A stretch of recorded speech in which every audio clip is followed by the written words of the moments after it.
Hola, ¿qué tal, queridos alumnos? Espero que se encuentren muy bien.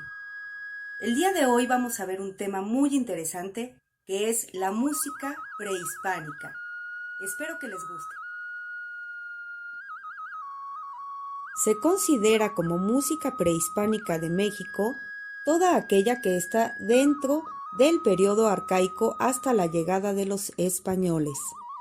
La música prehispánica de México estaba bastante desarrollada por las culturas mesoamericanas antes de la llegada de los conquistadores españoles. Los restos encontrados por los arqueólogos demuestran que los pobladores hacían gala de múltiples destrezas en la creación rítmica, melódica y armónica. Existían tres tipos de música.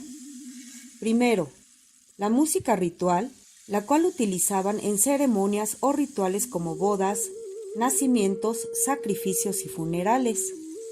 Segundo, música guerrera, en donde utilizaban cantos y danzas interpretadas antes y después de las batallas.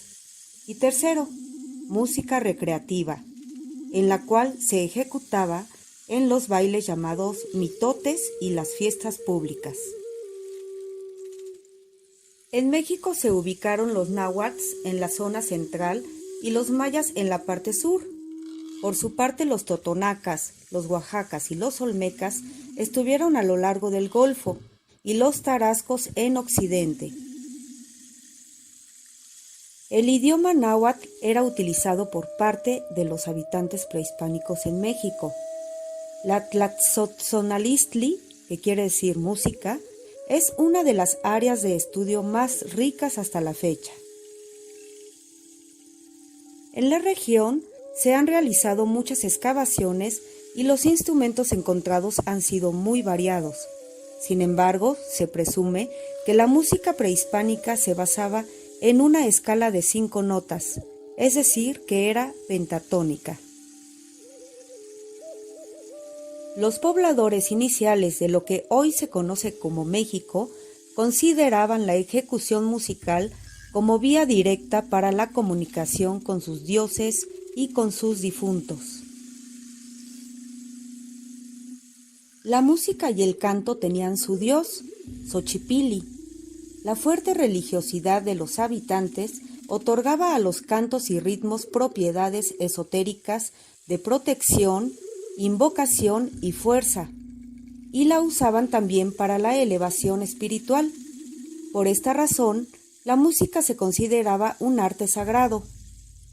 Así la música era ejecutada con fines más profundos que el simple entretenimiento y su enseñanza era impartida a jóvenes de ambos sexos en recintos especialmente destinados para ese fin.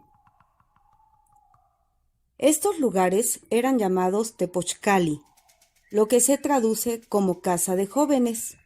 Luego, los más adinerados se trasladaban a espacios de educación más especializada llamados calmecac, donde se podían formar como directores de orquesta, o metochtli, o como guardián, tlapiscatzin, que era aquel que se aseguraba de que una pieza musical fuese ejecutada sin equivocaciones.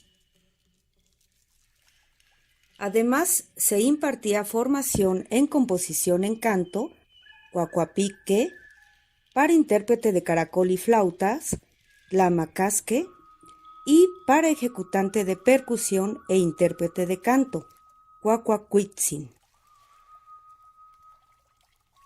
También tenían en los templos principales un grupo de personas que fortalecían el desempeño musical.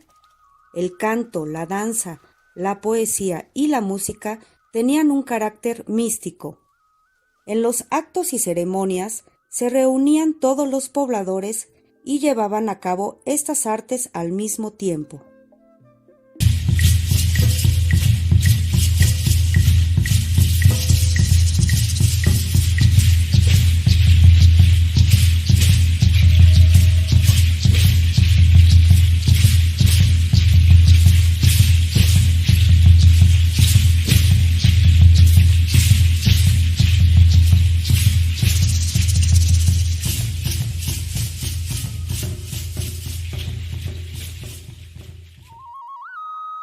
los ejecutantes de algún instrumento tenían una rigurosa preparación, ya que cualquier error en su interpretación eran castigados.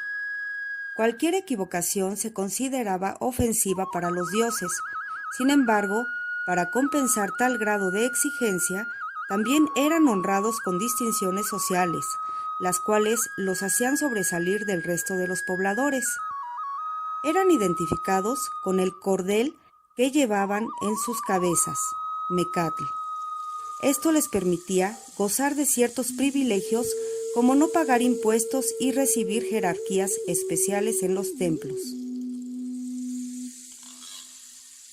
Los que componían la música también recibían un trato especial.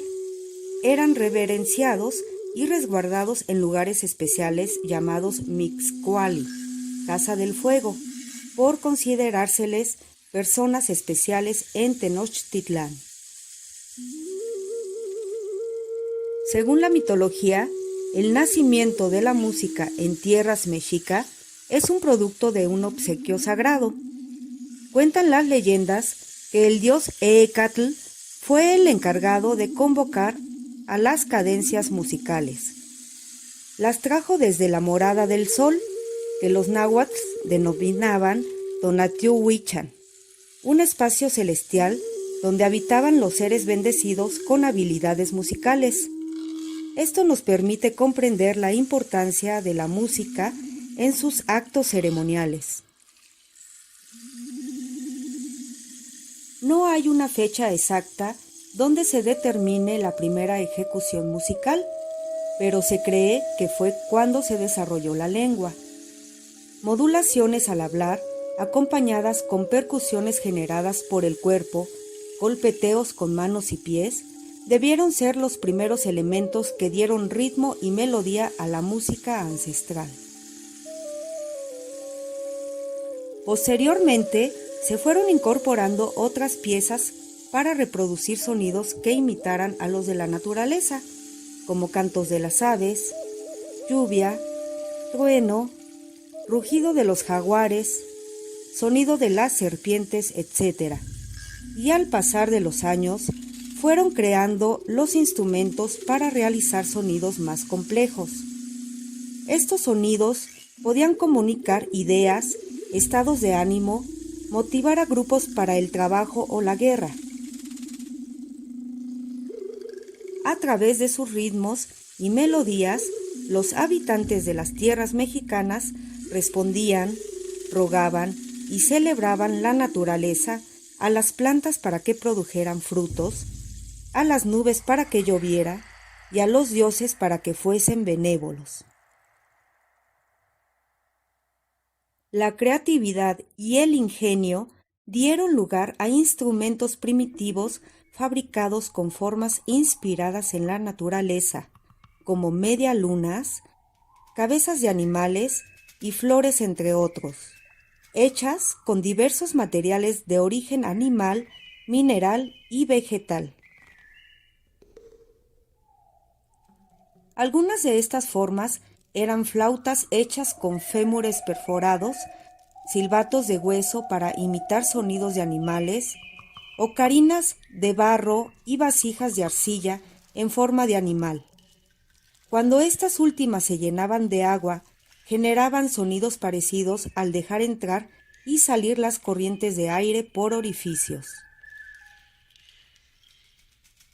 También construían sonajas con frutos de cáscara dura, vaciando su contenido y llenándolos con semillas para invocar a los dioses de la lluvia. De igual modo, usaban los caparazones de tortuga, cuernos de venado, cascos de animales y conchas de moluscos de diferentes tamaños. Los caracoles grandes eran usados como trompetas y los pequeños eran tejidos en hilera sobre pulseras, tobilleras y collares que hacían las veces de sonajas, marcando el ritmo con el movimiento del cuerpo al bailar. Las trompetas elaboradas con caracoles se utilizaban para realizar llamados de largo alcance y convocar a las comunidades actos de presencia en los rituales colectivos. Tenían instrumentos de percusión como el teponaztli, que era una especie de tambor elaborado a partir de un tronco y se tocaba con baquetas de palo y caucho al borde. El huehuetl, que era fabricado con madera para ser utilizado verticalmente, tenía piel de felino o de armadillo en la parte superior. También tenían instrumentos de vientos, como tlapitzali, que eran flautas elaboradas en barro que generaban sonidos muy agudos. El huilacapistli, que era una flauta en forma de paloma. El topitz, que eran flautas con 3 hoyos. Los xicalis, que eran vasijas de barro con contenido de agua para producir sonidos musicales. La ocarina, que es un instrumento hecho de barro con orificios que emite varios sonidos. El atetocoli, que es una concha de caracol de mar modificado con un corte a modo de boquilla que produce un sonido fuerte por vibración al soplar. La función de los instrumentos en la música prehispánica es fundamental, ya que se considera el sonido creador de dioses y hombres sobre la tierra, y simboliza la fecundidad y el renacer del espíritu. Espero que les haya gustado. Nos vemos pronto. Hasta luego.